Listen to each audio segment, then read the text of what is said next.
Strike की गई है, ये अपडेट आपको बता रहे हैं। इंडियन आर्मी बोली सिर्फ आतंकी ठिकाने टारगेट हुए हैं। ये बहुत इंपॉर्टेंट है समझना, वहां के लोगों को निशाना नहीं बनाया गया, सेना को निशाना नहीं बनाया गया है। पाकिस्तान के पंजाब में इमरजेंसी घोषित कर दी गई है।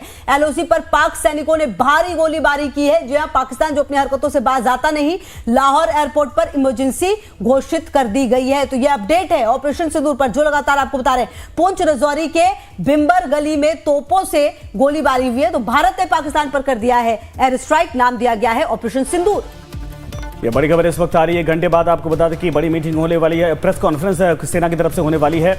लेकिन ऑपरेशन सिंदूर पर बहुत बड़ी जानकारी इस वक्त साफ होती दिखाई दे रही है। अटैक के चपेट में 900 से ज्यादा आतंकी, ये बड़ी अपडेट, बड़ी जानकारी। 900 से ज्यादा आतंकवादी इसके चपेट में आ चुके हैं और कुछ देर में कितने आतंकवादियों को जहन्नुम पहुंचाया गया है ये बात साफ हो जाएगी। लेकिन पाकिस्तान की तरफ से झूठ बोलने की कोशिश की जा रही है, अभी भी इस बात को माना नहीं जा रहा। लेकिन बहावलपुर जो सबसे बड़ा अड्डा था, 250 प्लस आतंकी थे और मुर्गिदके में 120 प्लस आतंकी बताए जा रहे हैं। मुजफ्फराबाद में 130 प्लस आतंकवादी, कोटली में 80 प्लस आतंकवादी और इनमें से 5 ऐसे ठिकाने हैं जो जम्मू कश्मीर का वो हिस्सा, कश्मीर का जो पाक अधिकृत कहा जाता है, उस इलाके में लॉन्चिंग पैड था, उस बेस पर एक तरह से यह अटैक किया गया है। और 4 वो ठिकाने जहां पर ट्रेनिंग दी जा रही थी मदरसों के आड़ में, मस्जिदों के आड़ में, और ये खास करके लश्कर तैयबा, जैश ए मोहम्मद और इसके अलावा जो और बड़े आतंकी संगठन हैं उनके ठिकानों पर टारगेट किया गया है। और वो आप मानिए कि जो भारतीय बॉर्डर है वहां से 100 किलोमीटर के अंदर जाकर भारतीय सेना ने यह कारनामा कर दिखाया, यह पराक्रम दिखाया है, जिसके बाद पाकिस्तान इस वक्त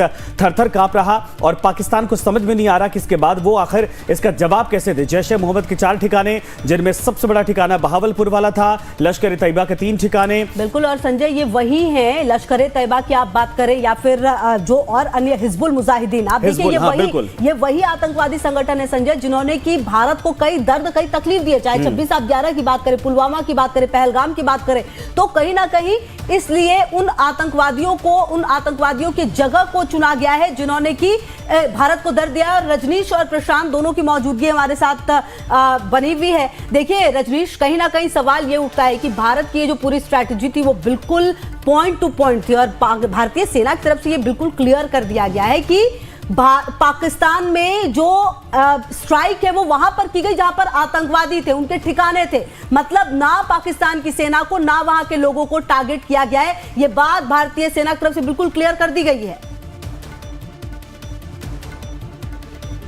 बिल्कुल, देखिए खुशबू, जिस तरीके से टारगेट किया गया बिल्कुल प्रिसाइज टारगेट था। देखिए बहावलपुर में जैसे मोहम्मद का कैंप, मुर्गिदके में लश्कर तैयबा, तिहार कला में जैसे मोहम्मद, सियालकोट में हिजबुल मुजाहिदीन, बरनाला में लश्कर तैयबा, कोटली में जैसे मोहम्मद, कोटली में हिजबुल मुजाहिदीन, मुजफ्फराबाद में लश्कर तैयबा और मुजफ्फराबाद में सैयदना बिलाल कैंप जैसे मोहम्मद, और तमाम कैंप्स के नाम भी मौजूद हैं हमारे पास।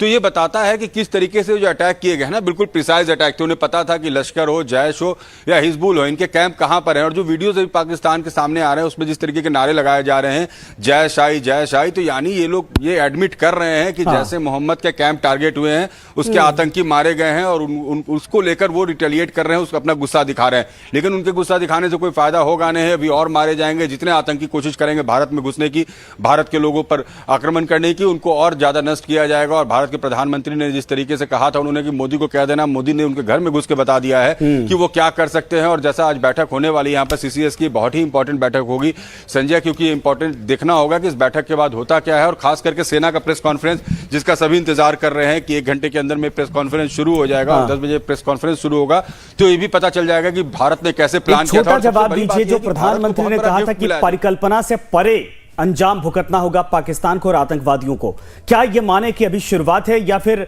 इसके बाद बहुत सही तरीके से भारत आगे बढ़ेगा?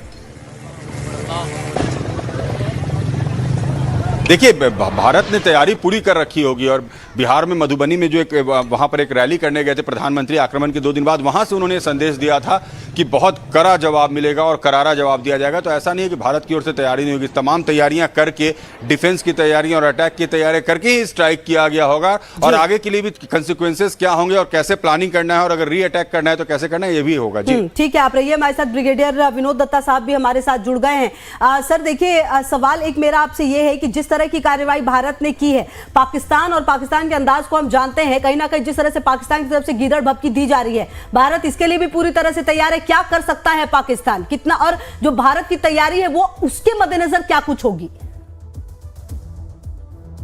चलिए ठीक है, उनसे हम जुड़ेंगे और प्रशांत की मौजूदगी भी लगातार हमारे साथ है। प्रशांत देखिए यही सवाल है बिल्कुल, और विनोद दत्ता जी की भी लगातार मौजूदगी हमारे साथ है। दत्ता सर बताएं कि भारत कितना तैयार, क्योंकि जिस तरह से पाकिस्तान की हरकतें रही है, जिस तरह से पाकिस्तान की गीदड़ भभकी रही है, उनके प्रधानमंत्री की तरफ से भी सामने आ गई है कि हमें भी जवाब देने का हक है। हाँ देखिए, पाकिस्तान यकीनन रिटेलिएट तो करेगा, लेकिन वो किस मैग्नीट्यूड पे करेगा, कब करेगा, हालांकि भारत सब इवेंचुअलिटीज के लिए तैयार है, लेकिन पाकिस्तान के फेवर में यही है कि वो रिटेलिएट न करे या इसको एस्केलेट न करे।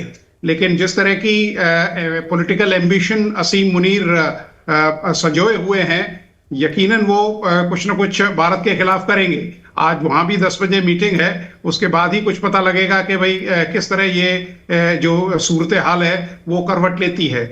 लेकिन भारत ने अपना जो वादा किया था वो कर दिखाया है। भारत ने अपने जो एथिक्स हैं उनको भी सम्मान पूर्वक रखा है, क्योंकि आप ये देखिए, हमने किसी मिलिट्री टारगेट को अटैक नहीं किया, किसी नागरिक जगह को नहीं किया है, केवल जो दहशतगर्दी के मरकज थे, जो सेंटर्स थे, जहां वो रह रहे थे, जहां उनके लॉन्च पैड्स वगैरह थे, केवल उनको टारगेट किया है। क्योंकि लॉन्च पैड्स वगैरह तो इन्होंने पहले ही खाली करा दिए थे, इन्हें मालूम था कि भारत कोई ना कोई एक्शन लेगा। तो अब इनकी जो टॉप लीडरशिप है वो अगला टारगेट भारत का हो सकता है। हालांकि उन्होंने उनको पहले ही अंडरग्राउंड कर दिया गया है, लेकिन भारत अगर कोई एस्केलेशन होता है तो उसके लिए बखूबी तैयार है।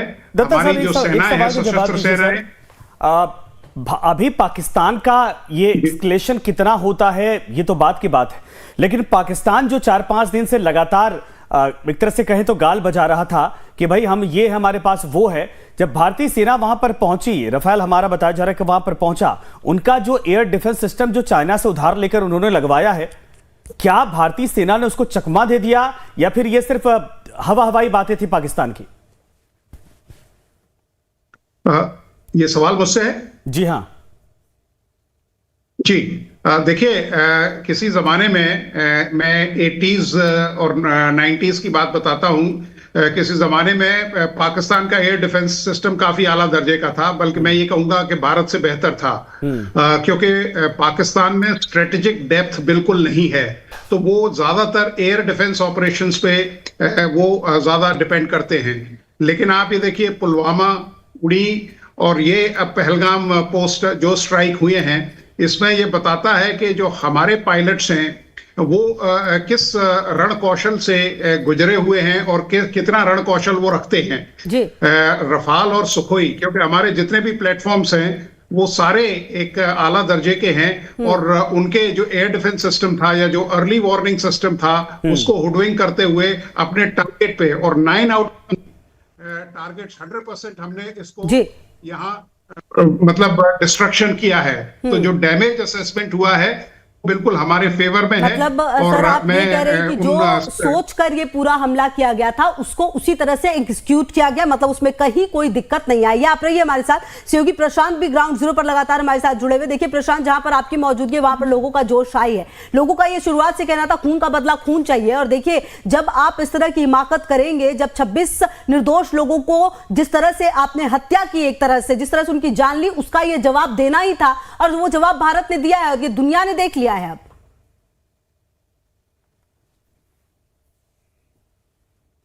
माकूल जवाब दिया है, और चूंकि सवेरे का वक्त है, आप बताइए मुझे कि खुश हैं आप लोग जिस तरह से जवाब दिया गया?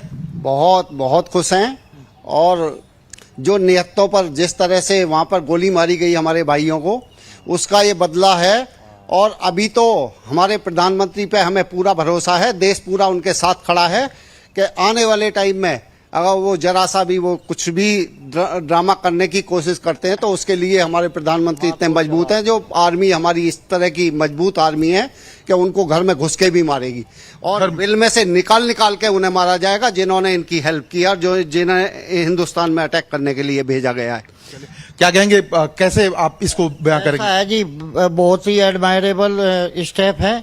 दूसरे जो ब्रूटली हत्या हुई है, निर्मम, वहाँ जघन्य अपराध हुआ एक किस्म से, और उसका यूटिलाइजेशन तो जरूरी था। उसके लिए धन्यवाद भारत की सेना और तमाम भारत को और हमारे नेताओं को भी। चलिए, नेताओं को भी आप बताइए, आप क्या कहेंगे जिस तरह से ये एयर स्ट्राइक किया गया? सर बहुत अच्छा काम हुआ है और सबसे पहले मैं ये कहना चाहूंगा कि हाफिज सईद और मसूद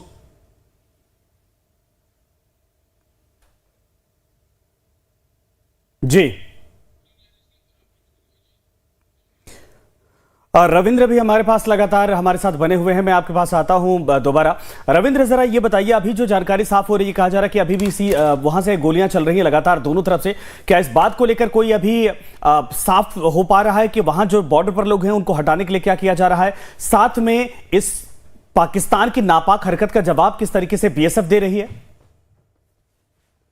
पहले क्लियर कर दूं संजय, मैं यहाँ एलओसी के ऊपर लगातार फायरिंग जो है वो हो रही है। हाँ। एलओसी पर यहाँ जो इलाका पड़ता है वो पुंछ है, हाँ। राजौरी है, मेंढर है, नौशहरा है, अखनूर का कुछ इलाका जो है वो एलओसी के ऊपर पड़ता है। इस समय पाकिस्तान जो है वो एलओसी के ऊपर टारगेट कर रहा है, यानी कहा जाए तो आर्टिलरी का इस्तेमाल कर रहा है और लोगों को काफी ज्यादा नुकसान पहुंचा रहा है।